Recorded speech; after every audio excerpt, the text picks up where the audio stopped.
Hello and welcome back to my channel. Now what I'm going to do is review a interview that one of my fans asked me to review. It's a interview between two feminists. Now before we get started, I do want to thank everybody for stopping by. I do appreciate everybody supporting my work. Please remember to like, comment, share, subscribe. Make sure that you're still subscribed. You can find me on Rumble and on Twitter. On Rumble, my username is anti-woke-warrior, all one word. For some reason they wouldn't let me put spaces in it. Now I gotta warn you, before we get into this video, you need to get some sort of container that's going to hold your vomit, because when you see what I show you in the beginning here, you're going to want to throw up. Okay, I know you might not be able to look at the screen throughout most of this interview. It's a long one too, so we're going to go in. Okay, get ready. Get ready. Pause the video now. Get that bucket if you need it. You're going to need it, trust me. And then we will dive in right now. It's just all so deeply unfair, and I know that life is not fair. We're never guaranteed fairness, but in some ways, like, this seems particularly unjust because most of us have created our communities online without any sort of support, any compensation. You know, it's just a labor of love. And to have someone sort of force you out of that labor of love because this is a whim, like, he's going to lose interest in Twitter in about 5 days, if the sale even goes through. And well, hindsight is 2020. Now, I do apologize for exposing you to this just disgusting womalo that we see here. Just, it's horrifying, I know. But obviously we know now that Elon Musk didn't make the purchase, and it's been more than 5 days and he's still working on it. So, you know, he's a billionaire who just does 5,000 different things. He's not going to stay interested, and so he's going to find some really horrible person to run it into the ground. And you know, I think that the days of free tweeting are coming to an end. I think that oh, the days of free tweeting are coming to an end. It seems like he's actually opening up the platform to make it more free. So don't know what to tell you. Twitter as we know it is soon to not exist. Like, the day the sale went through, a bunch of people who had previously received like those little content warnings about disinformation whenever they mentioned ivermectin as a valid therapeutic for COVID, all of a sudden they could say ivermectin without the thing. And so now you have all these like genuine idiots really proud saying ivermectin, oh, we're free at last. This is like Lincoln freeing the slaves, which is something a black person said on Twitter about all of this, Laverne Spicer. Well, technically black. And yes. That's right, she's not really black unless she agrees with you. That it. And so that's dangerous because ivermectin is horse dewormer and it is not a therapeutic. And lots of medications can be used on animals and on humans. And hydrochloroquine is not a therapeutic, and people are killing themselves believing this nonsense because they're so desperate to feel better. Yeah, so many people. What was it? 2 people took hydrochloroquine, fish medicine, that was not appropriate for human consumption, and died. Everybody's just, yeah, I mean, they're committing suicide with this stuff. And that's when you have to realize at some point it's not even just about like losing followers or losing communities. It's about people losing their lives. Disinformation is one of the biggest problems we're facing now, and I cannot believe that we're in a position where we have to embrace disinformation. And I also think, lastly, that Elon Musk keeps talking about freedom of speech and getting rid of censorship. I think that he thinks that if he does less content moderation on Twitter, he's going to find like some new friends. But it's like, dude, nobody talks to you because they don't like you. Like, and you can't like buy that like. I mean, you have all those sycophants who they like you because they think that maybe if they're near you, they might someday become a billionaire too. They don't really care about you. And because one thinks that she knows all of Elon Musk's life, and I mean, it wouldn't be outside the realm of possibility, of course, for him to have sycophants. A lot of rich people probably do, but the fact of the matter is, she doesn't know. She doesn't know Elon Musk. Now, this womalo here is Roxane Gay, a well-known feminazi. And the other woman is Jessica Valenti, an even better-known feminazi. They're both horrible human beings. They're just look at them. You can tell that they're just evil incarnate. We'll go ahead and get back into this interview here and just let them ramble on and dig themselves into holes. They do it a lot. I think a lot of conservatives are going to find that they're not going to get more popular without content moderation. They're really not. You are selling something nobody wants. They really are just self-victimizing, I think, in this moment in a really interesting way. Oh, that's okay. I was like looking at that little water. I was just like, I don't understand this water situation I have one too. At all. I'm trying to keep it far away from you. Thank you. Racism. So, okay. Speaking of racism, was that a joke? Of course, it was about racism. So it's always on the mind of black feminists. Ben Shapiro, tweeted, this was like the most. Really? Don't make me defend Ben Shapiro. Come on. I work a lot. I'm tired. I don't want to have to do this. Ugh. Most amazing tweet to me. He's like, if Elon Musk buys Twitter, he should hold a Truth and Reconciliation Commission to make amends and address the way that conservatives have been, silenced and victimized on Twitter. And obviously, this is something that keeps coming up on the right? This idea that the powerful are really the ones being victimized, that women who name their abusers are somehow victimizing men. Wait a second. Isn't Congress Democratic? Yes, it is. Wait, Democrats? I mean, the Democrats are in charge. Isn't the president a Democrat? We've seen this now. Like I said, hindsight's 2020. We see this now that all these Republicans were kicked off of, all the conservatives were kicked off of Twitter. So where are you getting this from? Oh, wait, that's right. That's right. You live in clown world because you're a feminazi. And that black people who talk about racism are somehow victimizing white people.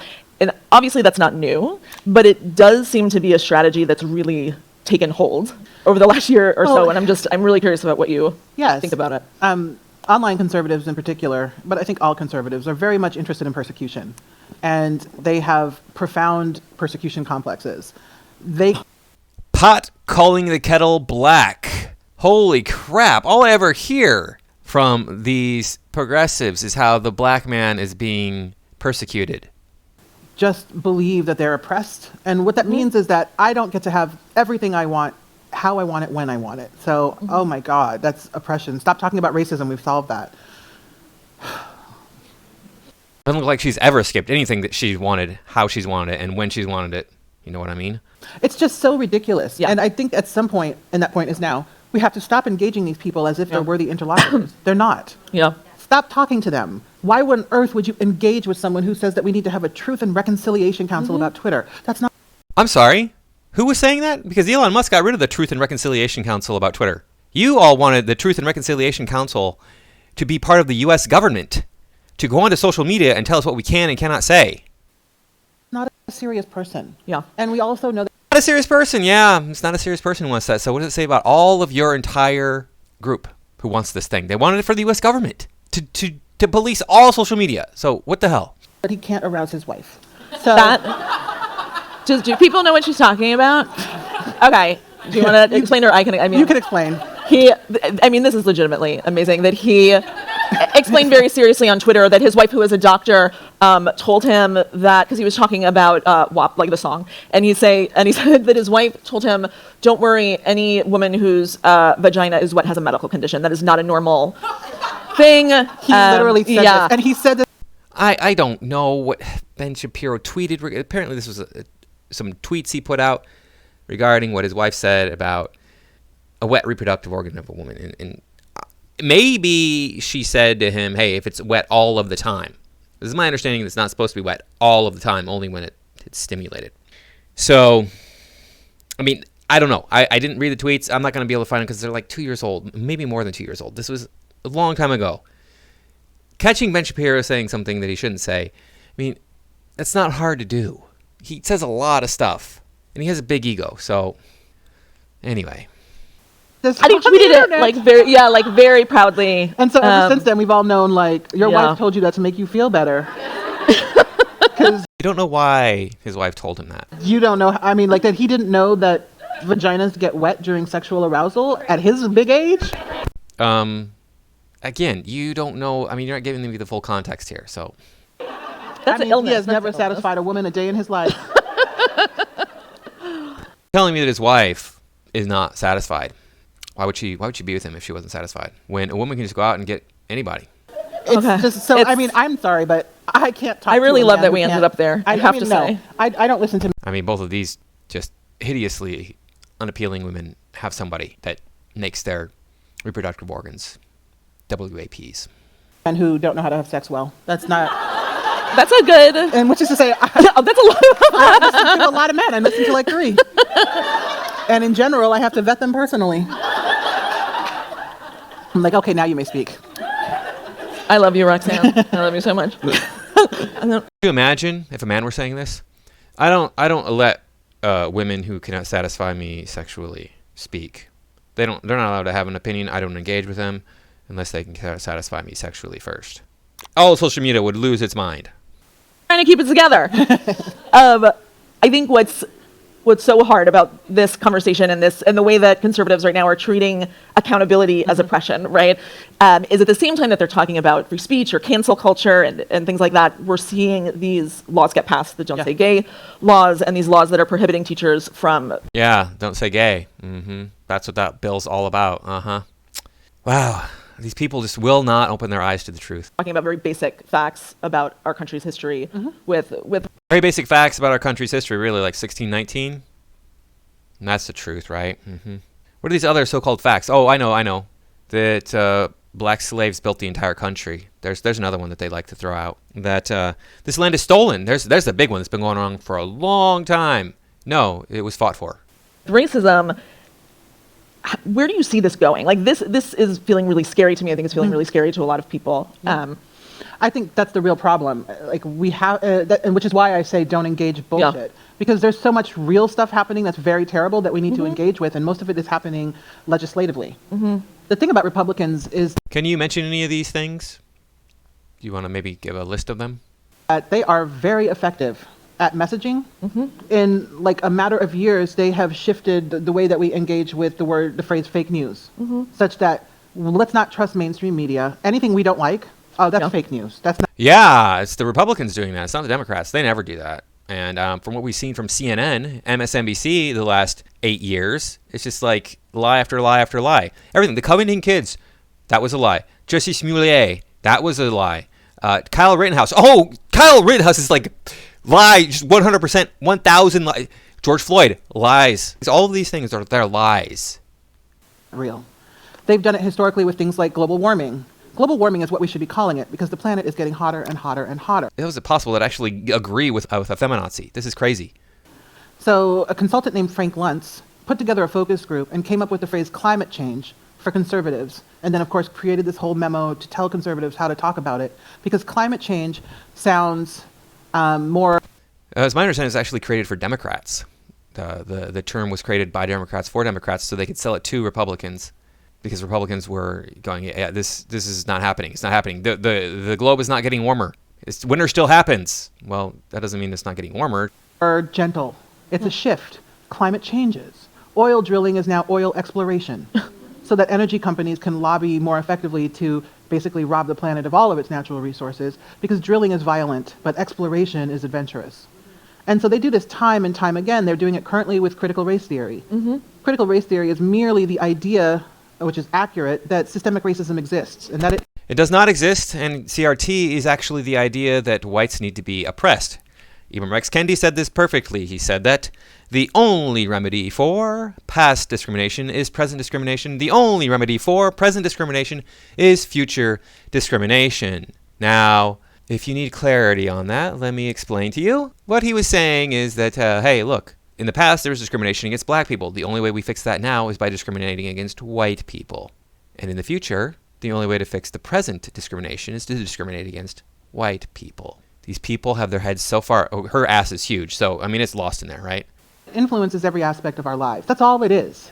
And it is a very small school of thought in academia. It is not taught... It's a very small school of thought that influences every area of our lives. Really? Anywhere in the K through 12 system. But...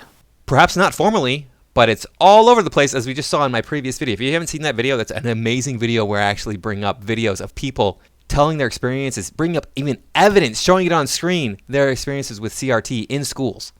There was a man named Christopher Rufo, who works at the Manhattan Institute, and he's the one who did all of this. And you can always figure out where it starts. It's always one sleazy guy. Look at that those legs. How does she even stand up on those things? Oh. I mean, how can she walk? They're just so freaking gross. It's like, how do you get those legs around each other? Being paid hundreds of thousands of dollars to help Republicans find the right messaging to invigorate their base because they have no policies. And the policies that they do have are deeply unpopular with everyone. And so they malign... Yep, those woke policies, they're just the best. We gotta have more of those. Malign thinking, they malign history. They don't want to feel uncomfortable. They don't want their children to feel uncomfortable with the very real history of this country with the Holocausts, enslavement. Oh, the Holocaust. Yeah, the United States did the Holocaust. That's what happened. It wasn't some insane Jewish man in Germany. It was the United States. Jim Crow. And so they're trying to eradicate all of this knowledge in our schools. So we are raising a generation of children in certain states, Missouri, Texas, Alabama, Carolinas, Florida, oh, good Lord, who aren't going to know that slavery was terrible, who aren't going to know that 6-7 million people died in the Holocaust. And really, we're not teaching cursive handwriting anymore either.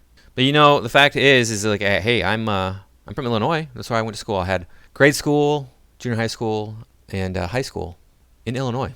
They didn't really teach us about how horrific slavery was. So that was a long time ago. The thing is, yeah, slavery is horrible. We don't do it anymore. Why are you guys still hung up on this slavery thing? You need to freaking shut your holes about it.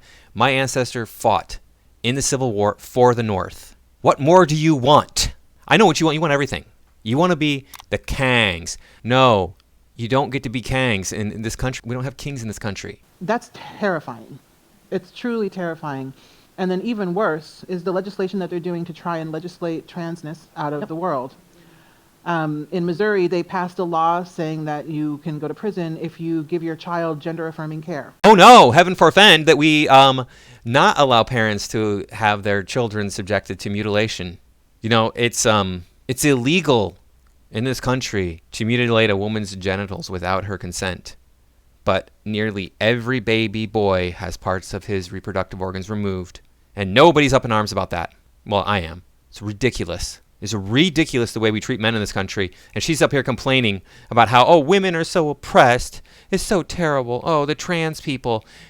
Something we can't even prove is a real thing because it makes absolutely no sense. As far as we can tell, it's a psychological thing. Fine, whatever. No. It's terrible. A lot of people were like, it's very narrow. They'll turn 18. They'll be free. Now they are passing a law through the state house that says no one of any age can receive gender-affirming care. It never ever stops with the first thing that they try. Yeah. It's always part of a much larger strategy. Yeah, the Democrats, they only do one little thing at a time. They don't have a much larger strategy at all. They don't have any of that. There's no slippery slope with any of this stuff at all. Mm-hmm. And they push their agendas through time and time again. And the Democrats just fucking sit around saying, I want to reach across the aisle. And it's like, motherfucker, There's nothing there. The Republicans say that too. So I've never heard a Democrat say that other than Tulsi Gabbard. She's the only one I've heard say that. So I don't know what to tell you. You know, and so I'm really worried. And then, of course, Roe v. Wade, which is going to be overturned within months. And it's easy for me to be like, whatever, I'm 47. And doesn't look like it's going to happen for me. No, I love kids. By the way, she hasn't disclosed this in this interview yet, but she's like flaming homosexual. You know, like, it may not be the most pressing concern in my life, but I have 2 11-year-old nieces, and I don't actually have to be related to you to care about your reproductive freedom. And what we're telling poor women is that you are going to have more children and you are going to have to stay mired in poverty. Mm-hmm. No, what we're telling poor women is don't have sex. You don't have to have sex. How many men out there are involuntary celibates? Oh, but they're evil. They're evil, those involuntary celibates. They're all evil. But, a woman not having sex? How dare you, sir? How dare you? She should be able to go out there and get all the raw dogging that she wants from strangers. Because nothing will make a woman poor faster than children. Mm-hmm. And middle class and wealthy women are going to be inconvenienced in certain states, but all they have to do is get on an airplane or get in a car, take the time off of work, and get the abortion that they need. So that depresses me. Yeah. As usual, the poor bear the brunt of these horrific policies. And until the Democrats get teeth and realize that the Republicans are never going to be your friends. Until the Democrats get teeth, all of the policies that they're passing are Democrat policies on the national level, at the federal level. The only thing that changed was, we took Roe v. Wade off the books as a national law. That's the only thing that they've lost. Everything else is, look, freedom for the criminals. We're gonna go ahead and cancel all of the energy resources we have in this country, so gas prices increase. Mm-hmm. They are never going to be happy until they get their way and are running the world into the ground. Nothing's going to stop them. it's just aggravating. I can't even look at them sometimes. They're just Yeah. so passive and like so political. And they really like, why has Joe Biden not canceled student loans? Like, I have not paid a student loan bill in like 2 years. And no one else has either. And guess what? Nothing has happened. Interesting that you're this stupid and ridiculously short-sighted. So, student loan interest pause is why she hasn't paid her student loans. There's an interest pause, so I'm just not even going to pay these. I'm not going to pay them. Why would I do that? I don't have to pay that. I don't worry about the interest. Oh, ridiculous. I don't have to pay them, and I don't have to worry about the interest rate. Why would I pay? It doesn't make any sense. Maybe because you don't have to worry about the interest now. Stupid. Do you think that maybe if you pay your student loan bills down now while there's no interest, you'll have less interest to pay off when they reinstate interest on the student loan?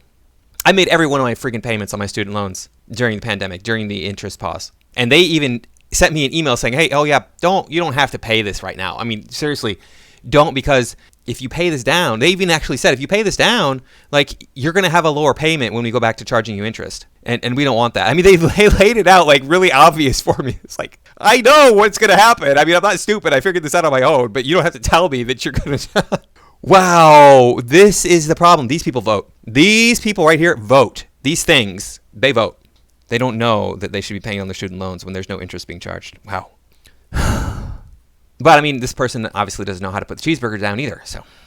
And yes, nothing is fair, but I don't have children and I pay a lot of taxes for my local schools. You're always paying for something that other people aren't paying for. That's just life. And so to suggest that we shouldn't cancel student loans and that if you do cancel student loans, you have to means test, is just ludicrous. And, the Democrats are wringing their hands about midterms, but you want to win the midterms, cancel student loans today. You will win the midterms, you will win 2024, and that's not buying Americans. That's showing. Hindsight is 2020. They went ahead and moved forward with the cancellation of student loans. By the way, me being a white man, being so very privileged, how much money did I qualify for in student loan cancellation? $20,000. Why would I qualify for the maximum amount, you might ask? You're white. That's why, right? Because I'm white. I got the maximum amount. Haha. No. The reason I qualified for the maximum amount is because I qualify as an impoverished student. Oh, but I thought white people couldn't be impoverished. How is this possible? I don't know. I don't know what to tell you. I mean, it's almost as if this country operates off of merit and effort more so than it does off of racism. Wow, what a concept. Americans that you're willing to legislate save their lives. But nobody elected me. And they never will. Oh, girl, never. I would never in life run for office. Well, we should thank God for small favors. I would get kicked out immediately. I would, could you imagine me, having to sit in a room with Nancy Pelosi? I would tell her all about herself. You're worth $100 million. How dare you? How dare you not pass legislation to help people eat and pay their rent and not be evicted from their homes? I don't even want to talk to you. So. Why don't we investigate Nancy Pelosi's financial gains, see if there's any kind of insider trading there, instead of just going, hey, look, you're rich, so therefore you need to feed poor people. I mean, but feminism, she's done great.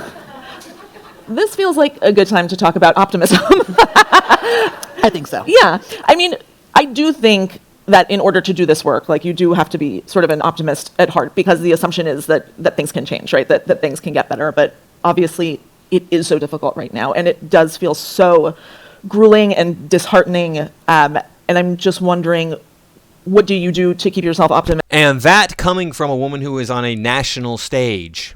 Women are so oppressed. Oh, Jessica, you're so oppressed. I'm so sorry for you. Oh, my goodness. You're a published author, and you're presenting yourself to the entire world right now. There's some sort of convention. What do you think that the folks in the audience can do to keep themselves sort of okay? Honestly, I'm not an optimist. Okay. I'm a realist. Yeah. And I try to be optimistic, but when you look at reality, it's I'm sorry. Yeah. What am I supposed to be optimistic about exactly? But I think as a realist, perhaps you should be optimistic about the fact that you have equal rights to everybody in the country right now. So, I don't know what to tell you. I mean, you got all the rights. That used to not be the case. So, you're getting your way. You're advancing your beliefs, your cause. I believe that people are capable of change. Mm-hmm. I believe that people are capable of real good more than they are capable of real evil. Mm-hmm. And so I try to believe in the potential of people to do the right thing. And I'm not talking about all people. I'm not going to ever in life sit down with one of these like hardcore Republicans and like talk it out. There's nothing to talk about because they don't even see me as human. They don't believe that my marriage is valid, and they're coming for that too.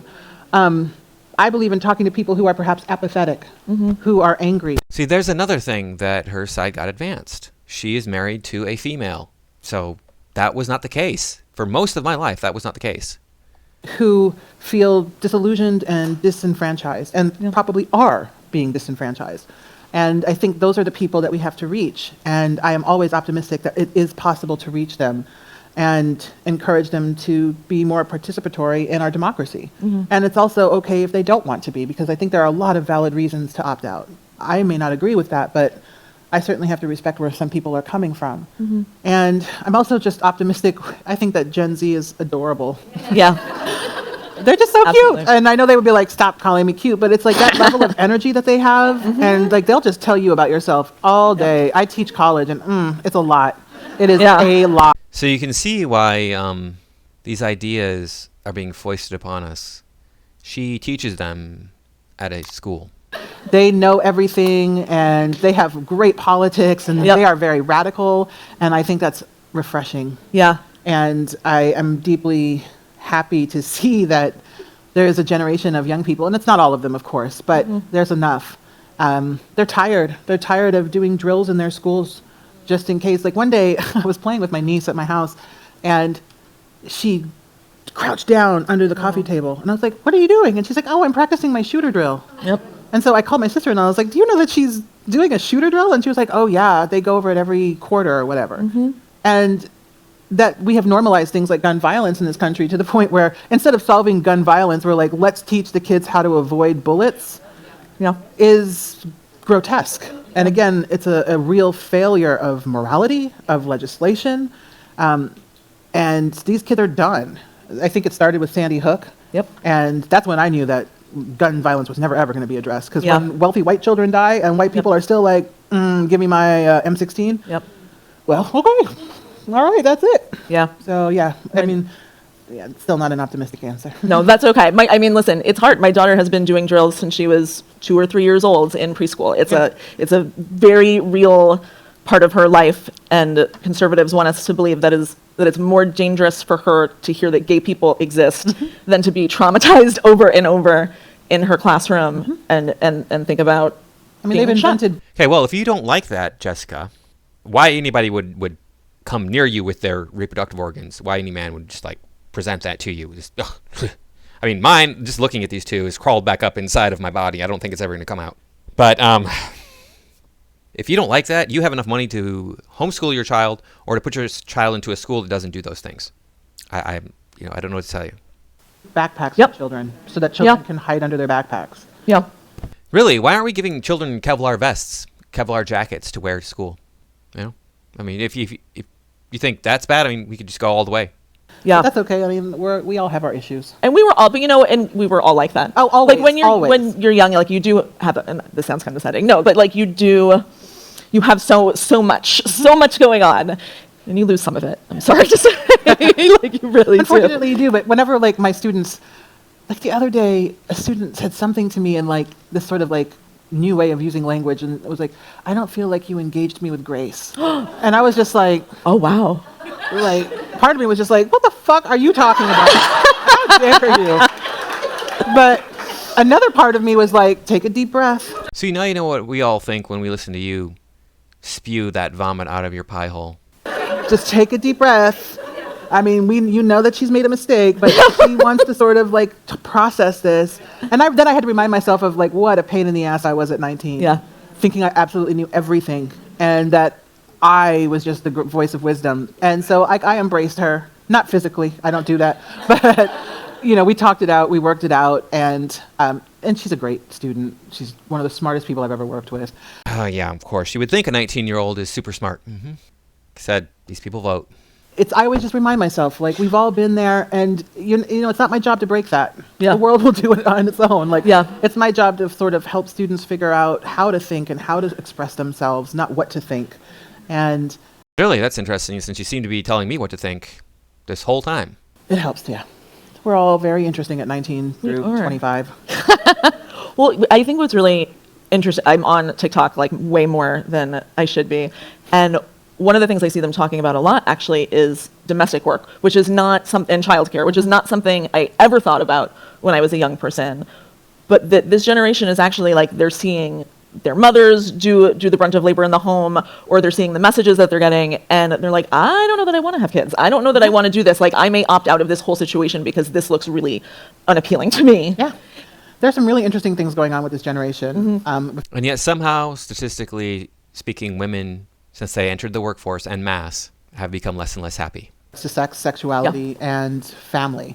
And I do think that actually we need to pay attention, and I do think there's some cause for concern, because something about the way these children have been raised has led them to believe that they don't want to be in relationships, that they don't want to have sex. And I think everyone should just like live their truth. But I don't know that that's identity based. I think Yeah, live your truth, because you have your own individual truth. in some ways I admire it, like to like look at models of behavior that you want no part of and know better. Like I don't want that for myself. I wish that I'm Gen X, and I wish that I had known that I could want more for myself than what I thought was my only option. Yeah. I think part of it is that they can see that the model of sexuality, straight sexuality in particular, is not something that benefits them, and sex in particular. And I'm hearing a lot of young women talk about this, that this is not just about consent and rape and assault, but good sex, and what we think about as good sex, and what we think about as normalized, and the way that violence has become sort of normalized in their own sex lives, and the expectations around that.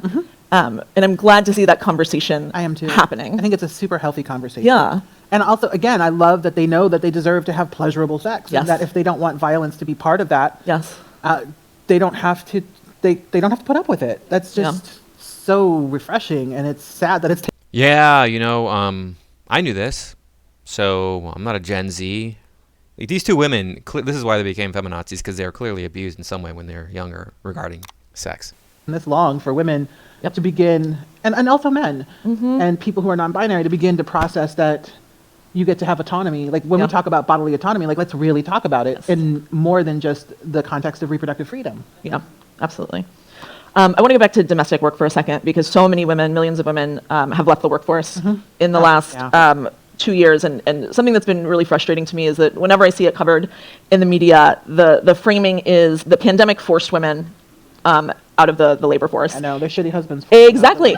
No, really and truly, because in every one of those articles, there's an anecdote of a husband who's like, I tried it for 2 days and like it was not, I could not take care of it. There was an anecdote. And there was an anecdote in every single one of those articles. Wow. Well, biology is a cruel mistress.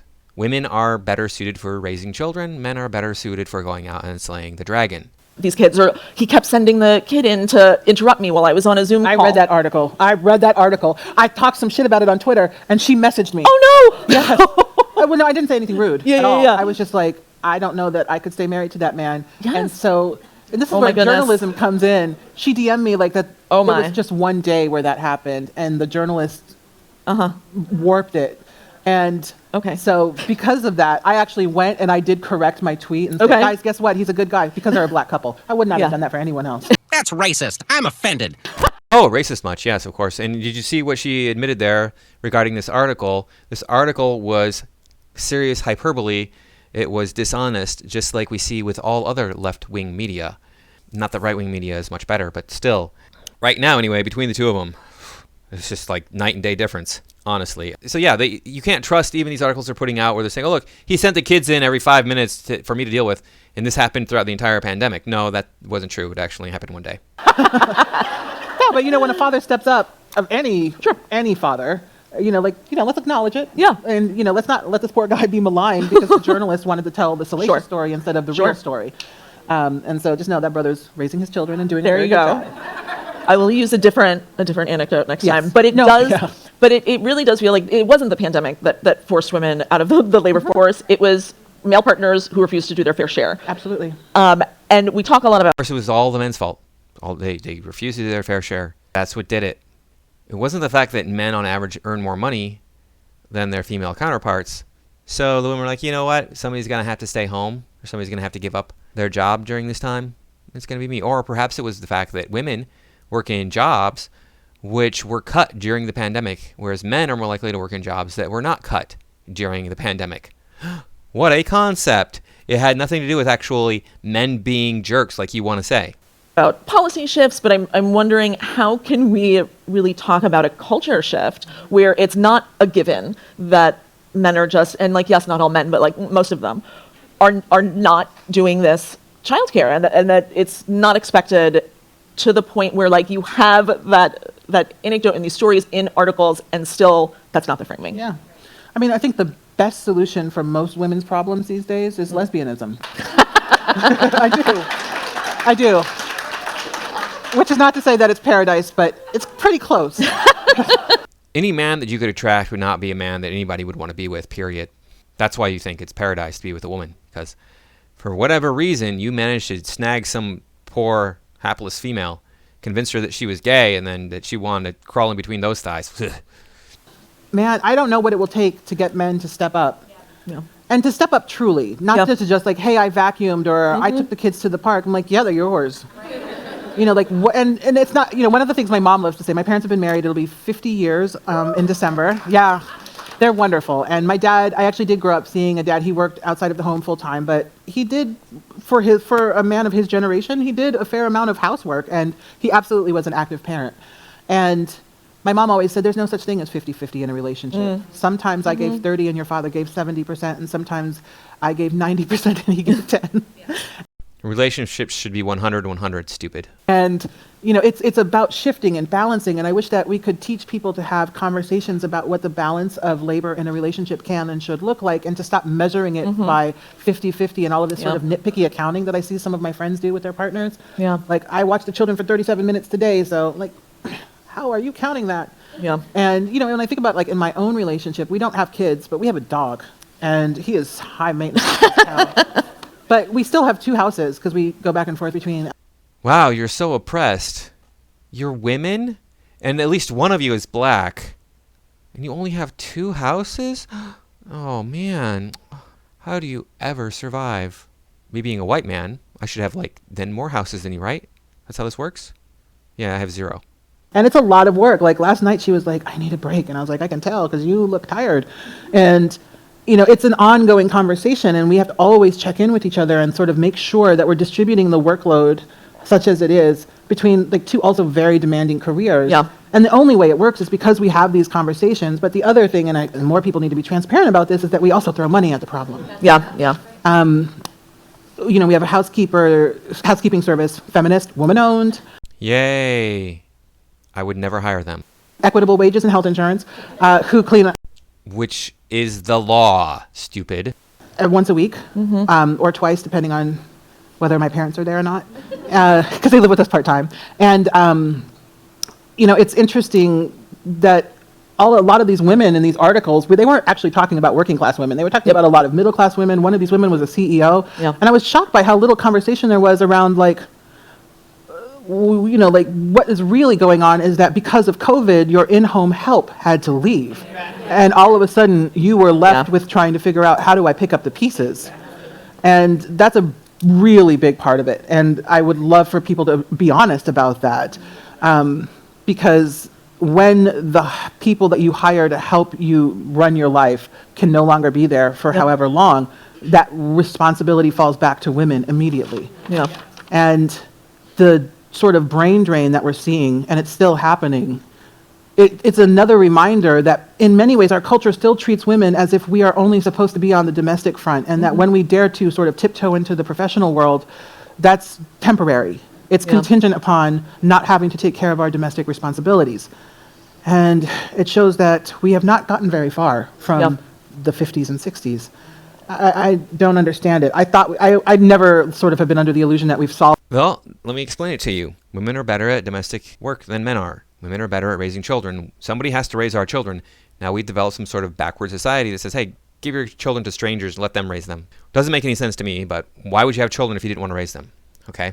All of these problems, but in terms of the balance of domestic work, I genuinely thought we were further. Yeah. I thought that sort of the millennials and like the younger millennials too had learned about equitable relationships, and they have simply replicated their parents' relationships. Yes.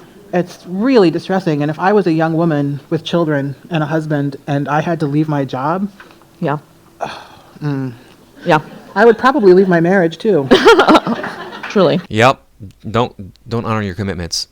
We only have a couple minutes left, but I wanted to make sure to ask, I'm sure all of us in the room have had the experience of going to summits and conferences like these and watching amazing speakers and feeling really inspired and feeling really energetic, but then not necessarily knowing what to do with that energy and inspiration. And there's a lot of incredible and powerful and smart women who are in this room and who are watching. And I'm just wondering if there's sort of one thing that you could ask people to think about or do. What might it be? You know, I would generally just say, I think a lot of times when we try to create change and sort of do well in our lives and in our communities, we try to do it all. And so the one thing I would say is to pick one thing. Yeah. Truly, do one thing well. Because trying to do and engage with 7 issues means that you are going to do all of them in a very half-assed way, though however well-intended. And so just pick one thing and then really sit with yourself and ask, what can I, in my life, with the resources available to me, do to contribute to this movement in some way? And sometimes it's volunteering my time. Yeah. Sometimes it is indeed throwing money at the problem, because nonprofits work with threadbare budgets and genuinely need that sort of financial support. Yeah, explain that to BLM. Sometimes they need you to share your platform that you have created in your lives, spread the good word. Sometimes it's about voting, of course. People are always like, vote. Yeah. Like, that's table stakes. Like, go vote. Yeah. But also think about the down ticket races and really start to inform yourself. And really the most important thing everyone in this room can do is start to pay attention to what's happening on your school boards. Yes. Because again, with that conservative agenda that they're so relentless about, they have really started. Yeah, there's no leftist agenda at all. I mean, they're not teaching pornography to children. They're not teaching CRT in schools. They're not teaching trans acceptance and all this other stuff that has no business being taught to little children. To infiltrate school boards, and school boards dictate curricula and the textbooks that our children are reading and engaging with and the content of the courses. And so make sure that you know who's running, maybe consider running. Also library boards, which in general are elected positions.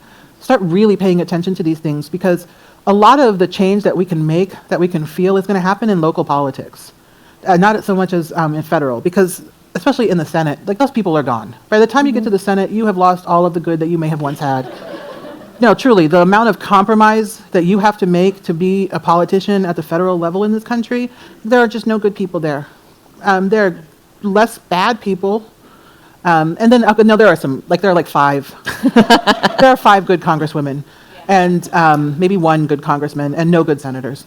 And Yeah, of course, there's only 1 good congressman, because, men are inherently evil, right?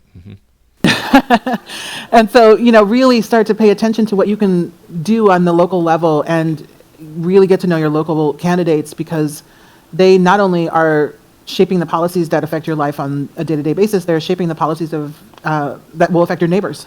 And that should matter. Yeah. And just to end us off, I know at the summit, everyone's been talking about how to create big, lasting change and what's sort of the dream and the ideal. So what's your moonshot? What, one big, huge issue would you love to see feminism take on, tackle, win? Oddly enough, subsidized childcare. Yeah. It's not the sexiest issue. It doesn't affect all people with uteruses, because not all of us have children, but enough of us do. And childcare affects women in so many different ways. And it's so shockingly expensive. When I started to find out what childcare costs, I was like, then why do you even bother going to work? Yeah. She answers her own questions. But I wouldn't want to stay at home with it all day. All day? Every day? That's a lot. I just, Every time I look at my mom, and to this day, she's like, I chose to have children. I'm like, oh. As you can see, I'm not parent material. True feminist. There you go. But, I think if we would help all parents. And it's an issue that would not only help women, it would frankly help families. It would help literally everyone. The biggest beneficiary would be men. Yeah. I'm sure they would be. Are you going to explain how that's going to happen? So I don't like that part, but yeah. I think we need to figure out subsidized childcare. And I don't think it's that hard. Yeah. I'm going to end with one little story. We went to Iceland during COVID for work. I had to film a masterclass, and they were doing all of the filming over there because they had solved COVID. And they did this amazing thing called wear a mask. turns out it works. And we noticed, like, everyone we met was like, yeah, I've got 5 children. Wow. I have 4 children. I have 3, 5, 4. And I was just like, what is happening? Is it like a cult? And I met with the president's wife on one of the last days, and she was like, yeah, I have 4 kids. And I was like, what the hell? Like, why does everyone have so many children here? And she explained that you get like a year of parental leave, and everything is subsidized. They don't pay for healthcare, they don't pay for school, and childcare is subsidized. So they pay, I think, $100 a month, and she was like, oh, that's for all my kids. Wow. And they go somewhere after school and do like enriching things, and then they come home, and so she can work and her husband can work, and that's the solution. Like, Heaven forbid you should raise your children. This sounds like socialism to me. So you have to sell the American people on socialism. That's what you got to do. And good luck with that, because I don't see the feminists talking about socialism specifically. I see them talking about how evil men are. When you support families, women will actually have children, and I wish conservatives recognize that you don't need to ban abortion. Mm-hmm. You need to support women's ability to have families. So, yeah. That's it. That's it. Thank you so much, Roxane. Thank you. Thank you to everyone here. This was great. Thanks. Oh, guys. Thanks for watching. See you next time.